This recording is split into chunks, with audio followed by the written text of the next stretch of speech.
ইউসুফের বিয়ার বয়স হয়েছে, আরে তো বিয়া করানো দরকার। ইউসুফে বিয়া করবো কে? ও পা ভাঙ্গা মানুষ, ল্যাংড়া ঘোরা মানুষ, ঠিকমতো হাঁটাচলা করতে পারে না। আম্মা আমি বিয়া করব না। কার মাইয়ারা বানের চলে ভাইসা যাইতেছে, জোর মতো ল্যাংড়ার লগে বিয়া দিব, নিজেই চলে আমাকে উপরে আবার বিয়া করব। আমার যখন কেউ বিয়া করতে চায় না, আমি বিয়া করব না। তাইলে কি আর ইউসুফে তোরা বিয়া করাবি না? আম্মা ইউসুফ নিজে তো আমাদের উপর খাইতেছে। রিজিকের মালিক একমাত্র আল্লাহ। রিজিকের মালিক আল্লাহ, ঠিক আছে, কিন্তু কষ্ট করে তার রুজি আমগরি করতে হয়। ভুয়া যাস না, ইউসুফ তো ছোট ভাই। আপনার ইচ্ছে হলে আপনি বিয়ে করান। আল্লাহর রহমতে আমি ইউসুফরে বিয়া করাম। খুব ভালো মাইয়া, এদিন খানের বড় হুজুর, পরে কলেজে পড়াইতেছে। আম্মা আমারে ডাকছো? ঘটক সাহেব তোর লেগে একটা বিয়ার পাত্রী আনছে, মায়েরা কিন্তু এতিমখানায় বড় হয়েছে। তোমার যদি পছন্দ হয় তাহলে আমার কোনো আপত্তি নেই। খাদি যে এতিম, আমার এই এতিমখানায় বড় হয়েছে, ওরে আজকে আমি তোমার হাতে তুলে দিলাম। আমাকে লাগে দোয়া করবে। আমার সব দোয়া তোমাদের জন্য আছে। আসি, আল্লাহ হাফেজ। দেখো তুমি গোলেগার নতুন মেহমান নিয়েছি। আম্মা শেষমেশ তুমি ইউসুফে বিয়ে করাই চালা?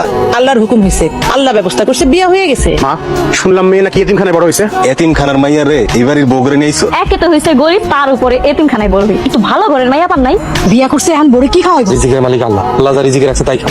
1 টাকা তো রুজি করছ না। সারা জীবন খাইছো আমাগরা, বিয়া কইরা বড় খাওয়াইতে হইব আমাগো। মাশাআল্লাহ, আল্লাহ দিয়ে আমার ঘরে চান্দির বড়ি পাঠাই দিছে। কি কইতেছেন আপনি এসব? হ্যাঁ কি কইছি, মাশাআল্লাহ তুমি অনেক সুন্দর। আমার মতো একটা গরিব ল্যাংড়া মানুষকে বিয়ে কইরা তুমি কি আসলেই সুখী হইছো? আলহামদুলিল্লাহ, আমি এতিম, আপনার ঘরে এসে নিজের অনেক ভাগ্যবান মনে হইতেছে। আল্লাহর কাছে অনেক শুকরিয়া। আমারে কও তোমার জীবনের ইচ্ছা কি? লেখাপড়া কইরা ডাক্তার হওয়ার অনেক ইচ্ছা আছিল। আল্লাহ রহমত করলে তোমার এই ইচ্ছা পূরণ করার চেষ্টা করুন। আমার মা বিনা চিকিৎসায় মারা গেছে, আমি চাই পড়ালেখা কইরা ডাক্তার হইয়া গরিব মানুষের সেবা করতে। কি হয়েছে ভাইজান? এই তুই সংসারে কয় টাকা দেস? আমি তো কাজ কামই করতে পারি না। ইনকাম করস না, বিয়া তো ঠিকই করছস। ইউসুফ তো ভাই, বাপের সম্পত্তি থেকে কিছু কিছু ফসলের ভাতও পায়। আমরা যে সংসারে 15,000 করে টাকা দিই, আমি কাজ কাম করতে পারলে আমি দিব। দিমু পরের হিসাব, এখন দিতে হবো, নয়তো কি করতে হইব তোমরাই কও। তোমার বউরে কইবা সংসারের সব কাম করতে। এরা এসব কি কইতেছে মা? এটাই কথা। হয়তো সমান টাকা দিবি, তা না হলে সংসারের সব কাজ তোর বউরে দা করে ব্যালেন্স করবি। আচ্ছা ঠিক আছে মা, এখন থেকে আমি সংসারের সব কাম করবো। একটার মধ্যে রান্না শেষ করবি।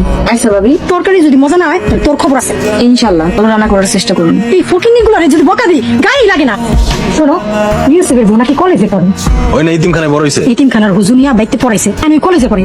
ডাক্তার হওয়ার ইচ্ছা, ওই মেয়ে তো ভালোই শিক্ষিত, কিন্তু নাকি চাই কোনোভাবে ডাক্তার হইতে দেওয়া যাবো না। কোন ওই মেয়ে যদি পড়তেছে আমরা বাধা দিব কেন? নিয়োগ বাধা দিতে হবো, নাহলে ওই আমাকে উপরে চলে যাবো। এটা পয়েন্ট বের করো যাতে পড়ালেখা বন্ধ করা যায়। একটা না একটা পয়েন্ট বাই করতে হইব।